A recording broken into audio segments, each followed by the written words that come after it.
Hey there, I just left the grand opening of Celina's most exclusive new community, Harper State. And let me tell you, this one is a pure Texas luxury.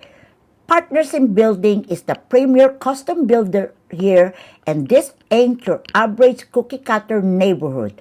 Their mantra is not cost per square foot, it's thought per square foot, and the only limit is your budget. There will be just 70 home sites starting at 1.2 million for 3,200 square feet up to about 1.66 million for over 5,300 square feet.